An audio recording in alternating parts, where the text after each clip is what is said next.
My name's Leon Rainbow. I'm a graffiti artist, muralist, teacher, and I got into art by, getting inspired from watching graffiti movies and stuff when I was a kid, and, from that point forward, I just wanted to do art. My name is Mike Ciccatello. I'm a 3D real-time graphics animator for television. I got into art when I was a child. I started doing murals when I was in high school. I've been doing it for about 15 years now. My name is Will Casso. I'm an artist, muralist, graffiti artist. I've been into art all my life. I first started noticing graph when I was about 7 years old, and that's always been my very first influence, along with comics and stuff like that. But graph was my first influence, and that kind of got me to all other forms of art, off the strength of just noticing graffiti at a young age.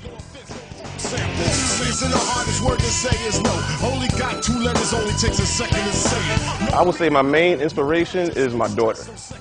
Before I had her, I never took art that serious. It was just always something to do. I never thought I could make a career out of it. But after she came along, it was more like, okay, am I going to take it seriously or just do something that I hate? So that was the catalyst right there, and that just kind of fueled it, constant progression. And then as far as me finding other avenues of inspiration, it's just life. I try to find different things in life and, different colors and different ideas and try to give them my own little twist. And that's how I keep, being inspired. I think that inspiration comes from things that you see every day. So somebody once told me that you should paint what you know, paint what you see. Things that you're exposed to every day. So usually my inspiration comes from my daily commute into the city. The scenes that I might see on the train. Telephone poles are a big part of my work because of connections that they have from town to town, person to person. So I feel that the wires are symbolic of connections that we have with people.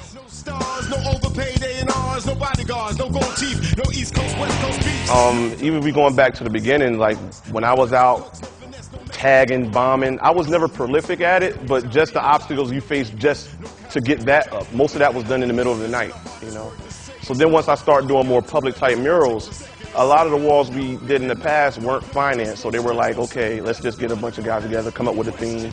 And normally a lot of our themes tend to be a little bit more edgy. For example, I remember it was about 4 years ago, we did a voodoo theme wall. And I painted this 15-foot high lady holding a rattlesnake. And this one lady told me I was going to go to hell for painting witchcraft and all this and that. And just the stigmas that's still attached to graffiti, just the ignorance that's still around it.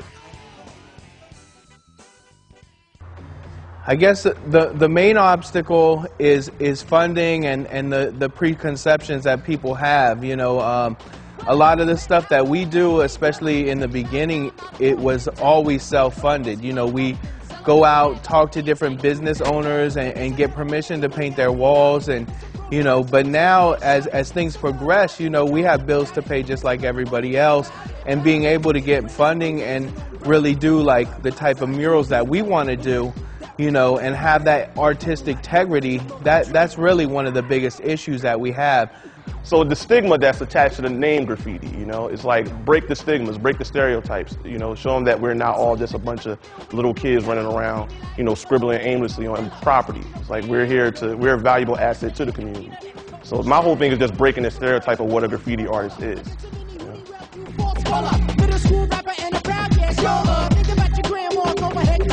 Freestyle is a way, it's definitely a way of painting for me, because when I go into a mural, I'll have an initial idea, but I have it from the point where I start to where it finishes, it looks nothing like where I started. I'll just fill color and then go.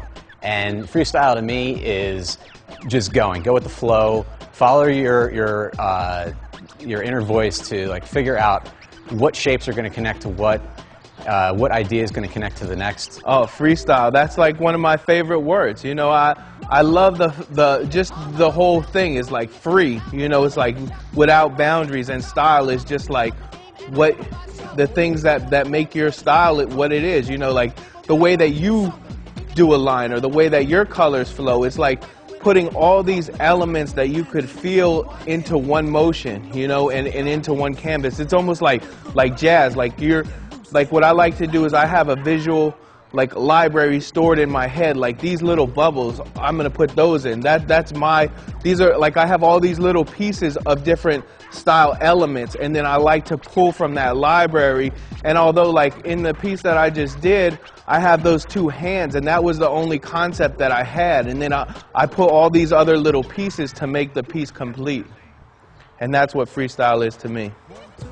To me, freestyle means improvise. A lot of the walls I do we have like a loose theme, but we go to the wall with no previous outlines. We may have a few photo references if we're doing something like realistic or whatever, but it just means improvisation, like jazz, just flow with it. Whatever comes out, you know, no set plan. It keeps it fresh, you know, keeps it fun. If I knew how a wall was gonna look before I finish it, then it's not fun for me. You know, it has to be fun, it has to be engaging, you know, you have to, you know, keep pushing it, you know. Don't go to a wall, okay, I'm gonna do this, you do that, you do that. Okay, whatever you do, let's work it in and come up with something fresh and original. Yeah, so just improvising. These brushes are like nothing I've used before. Being a muralist, when I was starting in high school and then working throughout college on walls that, you know, you never know what you're gonna wind up with when you paint a mural. The wall could be falling apart, it could be a nice drywall that's been, you know, painted. So it goes from the complete range of smooth to grit and crumbly at points. So these brushes are important to me because they're durable. They have the fine art quality that you look for in a brush when you're painting on a wall. And it holds the color, it stands up to the wall, and that, to me, that's really important. They feel great in your hand. The paddles are awesome when you're trying to fill a lot of color. You know, the green brushes are great because, you know, you can do your detail work in there and work tight.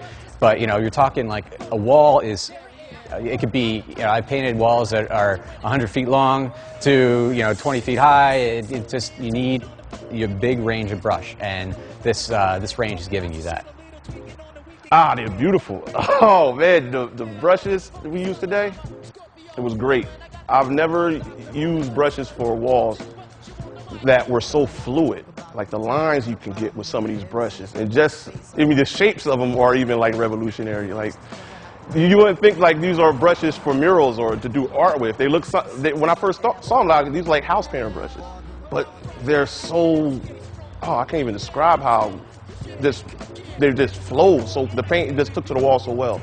I mean, like, I work for the mural arts program in Philadelphia, and some of the brushes we use on murals are just beat up, you know, because walls take a heavy toll on brushes. And with these brushes, it's just, oh man, the line work you can get with them. It's like almost using like a thin cap on a spray can, like one shot, boom. You got a solid line. Yeah, it's something that definitely I would love to use in the future, definitely. The brushes? Oh, the brushes are crazy. I love the splatter brush. That's my favorite thing. Just to think that they had enough sense to make a brush for throwing paint. I mean, that's me right there. And I love like the big brushes and like a lot of the different things you could tell, and you know, just the way that they feel in your hand, it's just like made to do what we do. And you know, it's great that, you know, they've been doing that with spray paint for a long time. Like the European paints have made paint like with the artist in mind, and it's good that somebody's doing that for traditional mural painting. Because I have to talk about the times when I rhyme and when the MCs come in my face, I'm like Mace. Cause I back them off with the quills. Cause I had to tell you, nigga, cause I keep it under frills. Rest of 191 16th Ave off of Farmers Boulevard.